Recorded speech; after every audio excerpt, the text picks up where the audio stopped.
Should wildlife tourism be banned in big cat habitats to prevent stress is a debate that raises ecological, ethical, and economic concerns about the impact of human activity on wild predators.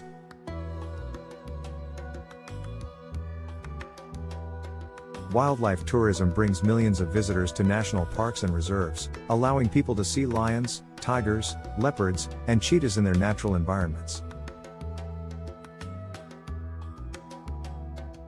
Supporters of wildlife tourism argue that it raises awareness about conservation, generates revenue for local communities, and helps fund protected reserves.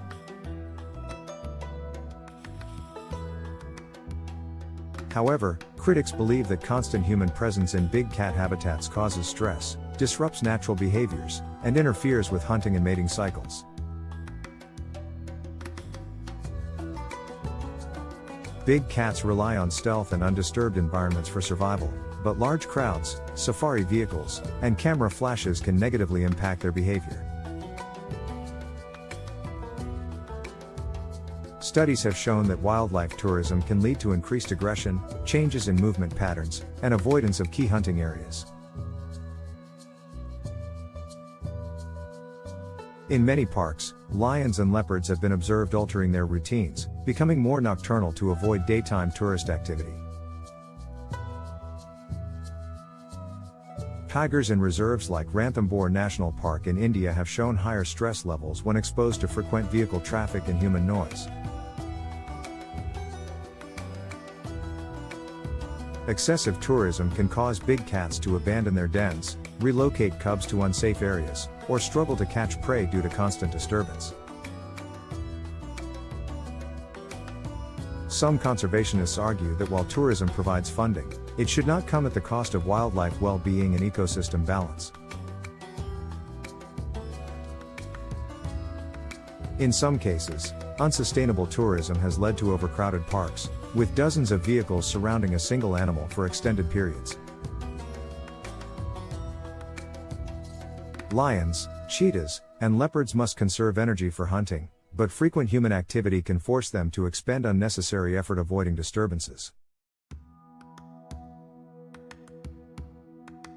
Wildlife experts warn that human presence can also desensitize big cats to people, making them more vulnerable to poaching and human-wildlife conflict. Some big cats, particularly those in heavily touristed reserves, have become overly habituated to humans, increasing the risk of dangerous encounters. Conservationists worry that irresponsible tourism practices, such as off-road driving, baiting animals for close-up shots, and loud engine noise, are doing more harm than good.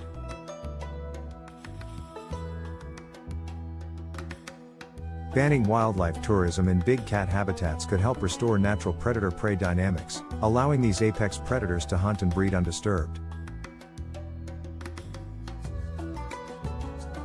However, opponents argue that banning tourism entirely could cripple conservation funding, as entrance fees and ecotourism profits often support anti-poaching efforts.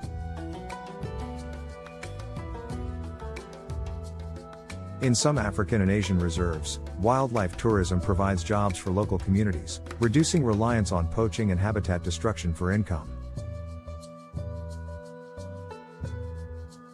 If tourism is banned, some fear that governments may struggle to maintain protected areas, leading to increased poaching and habitat degradation. Rather than a full ban, some experts suggest limiting the number of visitors, enforcing strict guidelines, and implementing no-tourist zones in critical big cat areas. In Kenya's Masai Mara and Tanzania's Serengeti, efforts have been made to regulate safari vehicle movement, ensuring that animals have safe zones free from human intrusion.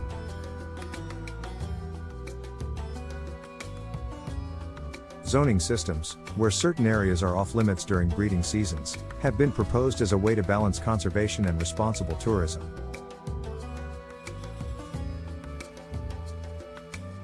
Limiting night safaris could reduce stress for nocturnal hunters like leopards and tigers, allowing them to maintain their natural hunting cycles.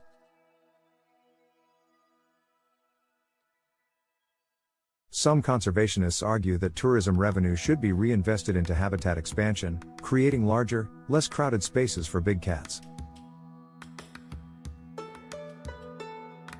In India's Bandhavgarh National Park, research suggests that controlled tourism helps prevent illegal activities, as more visitors mean increased monitoring of poachers.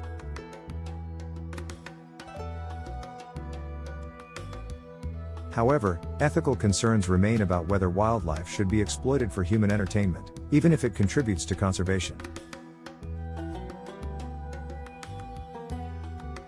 Many tourists visit reserves for personal experiences rather than genuine conservation interest, contributing to unethical practices like crowding, off-road driving, and chasing animals.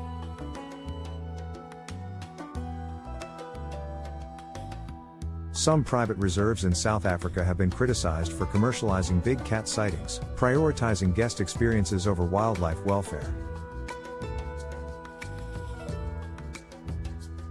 Another concern is the rise of selfie tourism, where tourists attempt to get dangerously close to wild animals, increasing risks for both humans and big cats.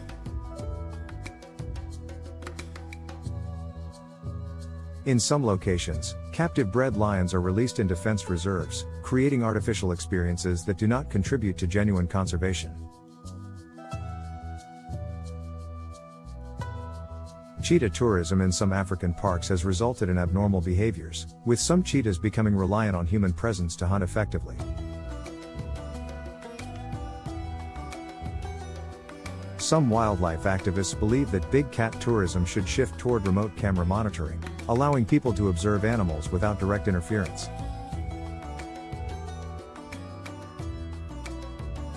Advanced technology, including live-streamed camera feeds and drone surveillance, could provide an alternative to in-person tourism while reducing stress on big cats.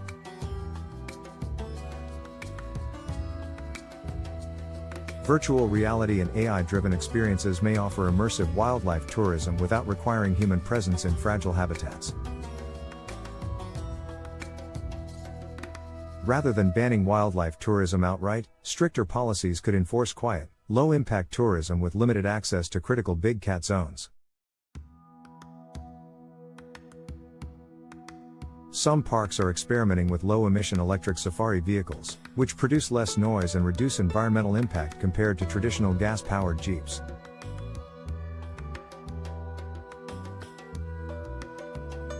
Local conservation groups advocate for educational tourism, where visitors learn about habitat preservation rather than simply viewing big cats for entertainment.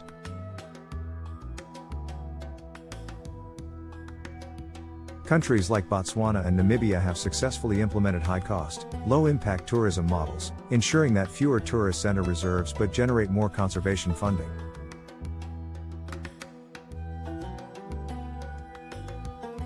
If governments prioritize sustainable wildlife tourism, they can protect both big cat habitats and the economic benefits that tourism provides. The key issue is whether human desire to see big cats up close outweighs the importance of letting them live without constant disturbance.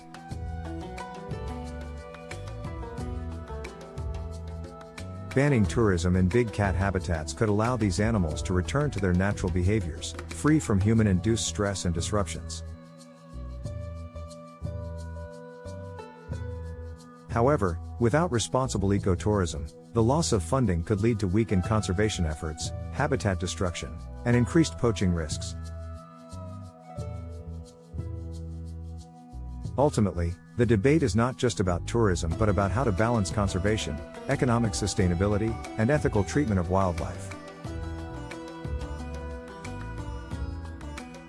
The real question is whether big cat tourism can be reformed to prioritize animal welfare, or if a complete ban is the only way to protect these iconic predators.